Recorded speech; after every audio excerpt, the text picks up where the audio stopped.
Hey guys, today I'll be teaching you what are the type of functions and their operations. Now, let's start. First, I'll be talking about the operations of functions. It's pretty basic stuff, honestly. You don't really need that much of an in-depth explanation. Well, let's start with addition. F plus g of x usually results to this. Same with subtraction. Same with multiplication, if you see like this. F times g of x usually results to this. Same with division. F over g of x usually means like this. Now, what about composition? It's where, before we move to that, actually we have to talk about this. It's only valid if g of x is not equal to 0, or else you're gonna have like an error because you can't really divide anything by 0. Now, how about composition? It's where you plug g of x into the f of x, and then that's pretty much the operations of functions. Now, now let's move on to our other subtopic, which are the types of functions. Now, to start, let's talk about linear functions, which is the most basic thing. F of x is equal to mx plus b, where m is our slope and then b is our y-intercept. What about quadratic functions? It's where f of x is equal to a of x squared plus b of x plus any constant in it, really. Polynomial functions. F of x is a sub n x x to the power of n, and then that goes on all the way until we get to a sub 0. What about rational functions? Well, it's it's an equation in a rational expression where p and q are both polynomials. What about exponential function? Well, it's pretty self-explanatory. Anything with an exponent, really, where f of x is equal to a by the power of x, and that x could be anything you want, blah blah blah. Logarithmic functions, well, anything that involves log. Honestly, it's pretty easy. And then as for trigonometric functions, it's any function that honestly just involves trigonometric identity, such as sine x, cosine x, tangent x, secant x, etc. And then that's pretty much it. Now, before we wrap up the video, let's do some basic solvings on the types of um, operations of functions. Now, let's find f function of x squared, and then this, some composition stuff, and then yeah, let's start. Well, let's start by first finding f x squared of 1 over x minus 1. Now, how are we gonna do that? Well, we're just gonna plug x squared, so that's gonna give us 1 over x squared minus 1. And then that's it. That's pretty much it for our first problem.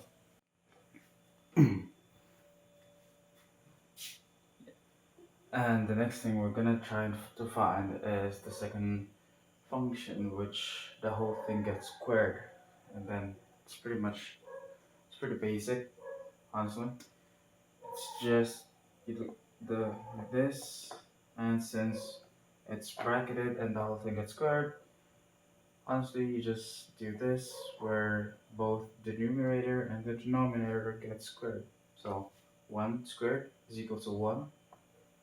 And then this whole thing, it's pretty much x minus 1 squared.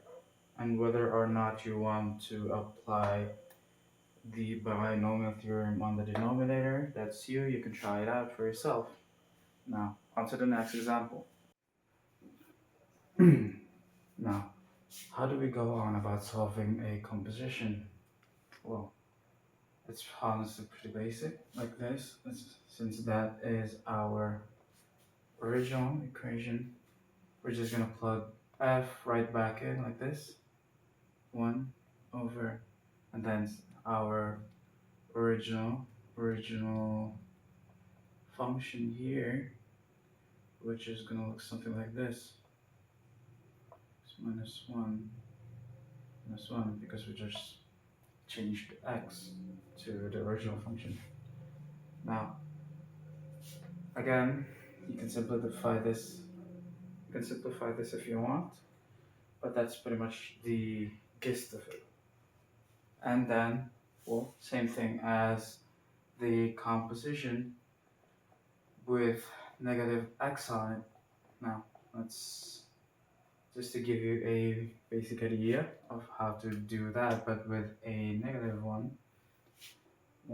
over, and then just like this, 1 over x minus 1 minus 1. And then you're just gonna apply the negative 1 on the x value here. And then, yeah, that's the basic idea of composition. Now, as for their domain, all we really have to do is find the x values, and then we have to refrain from getting a denominator of 0. So how do we do that?